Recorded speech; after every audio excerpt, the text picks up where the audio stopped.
Hello, welcome back to the Minecraft Kingdom. Now, you may have seen my video before where I went back to my old build, the Kingdom, and did a 360-degree kind of VR 3D video.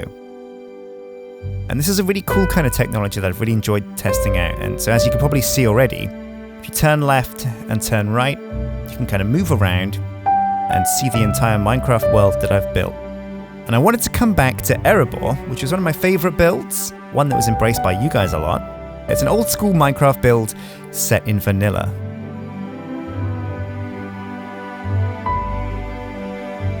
Now remember, I started building this a long time ago, just before The Hobbit came out, or maybe just after, but yeah, what I wanted to do was, I liked the idea of creating a whole mountain and building the town of Dale outside the dwarven fortress of Erebor.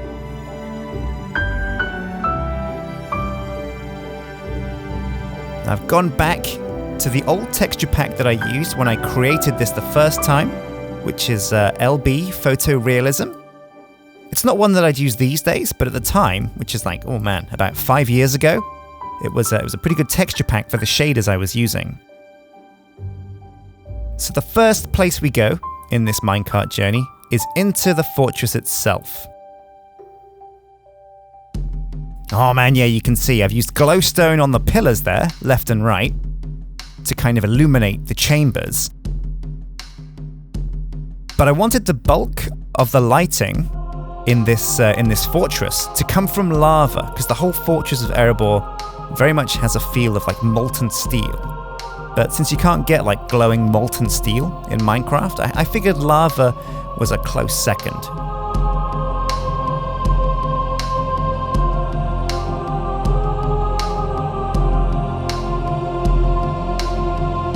Man, the interior of this place was a real joy to build. It was pretty easy because all of the pillars are pretty much just copy and pasted versions of themselves.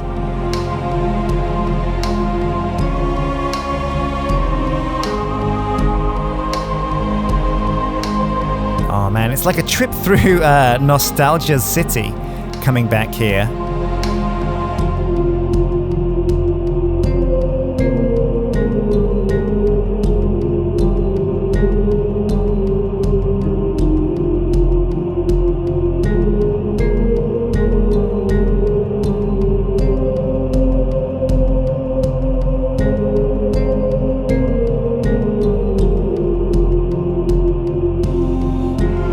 So as you drift around as well, this is the second room inside Erebor, and this is the throne room. Now I remember hollowing out the mountain was a huge undertaking. I'd actually created this massive man-made mountain in Minecraft using, I think, World Edit, or was it? Yeah, a tool that let me throw down paintbrush kind of blobs. But actually carving out this giant room was a bit tricky. And as you can see, again, I've used lava to light up the room and filled the floor with it, but torches along the side illuminate the pillars. Oh man, now this is a beautiful room. I like this a lot.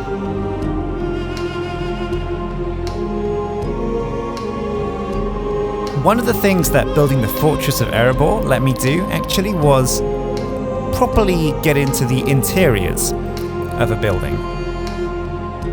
Previous things I've built in Minecraft have all been structures that you see from the outside. It's very rare that you get to see something from the inside, especially something as grand and as massive as the Fortress of Erebor. But it's time to leave that behind and get into the meat of this train ride, into the city of Dale.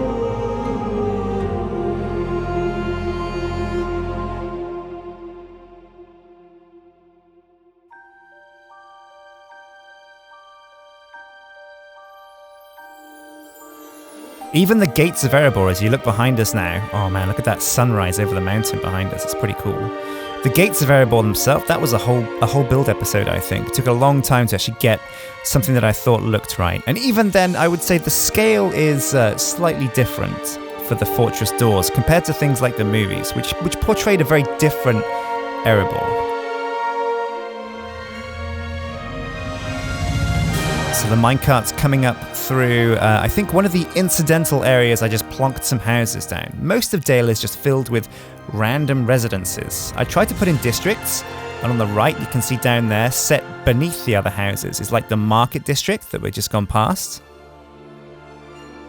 And then here on the right now, inside the city walls, this was the rich district.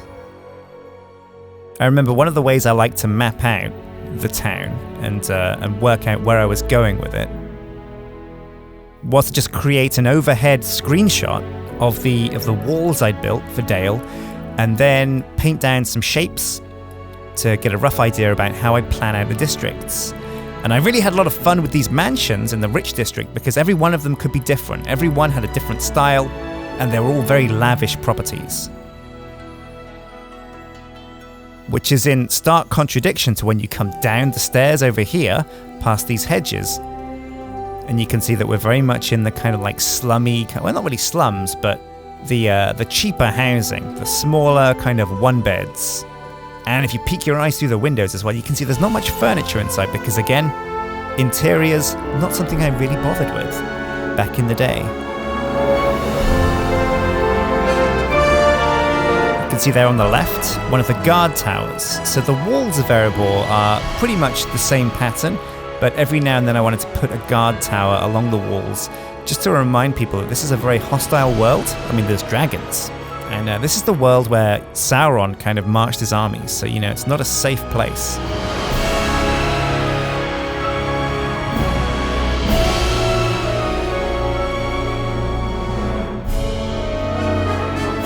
So we take a tour of the park, and now the train is coming up to the guard outpost. So I made one of the towers on the outside walls bigger than the rest. I put it just a bit inside the walls, and I figured this is a great place to say this is where the garrison is. This is where the troops train and have lunch and talk about patrols. The lake outside is supposed to be the Long Lake, according to the story, but it's a nice big long stretch of water. And then we follow that water back inside the city of Dale, the town of Dale, along the canals that stretch through the city. Now, if you watch the movie, the canals play a very big part. And in fact, Dale is probably a bit more like Venice than it is a regular town. There's just canals everywhere, and I think people generally use those to get around, rather than roads. And then this was the government district, or, well, basically I just put a big town hall here on the left with a nice big tower. And these kind of very Mediterranean pillars and rooftops. The whole theme for Dale, in my mind, was a very Mediterranean one. I'd gone for the sandstone look, and when I was building everything in that yellowy kind of cream sandstone, it meant only certain other colours worked well. But it was cool. It was a very different approach to building, where I'd usually just use stone brick and cobblestone, and the go-to builds for medieval builds. Sandstone was a nice change.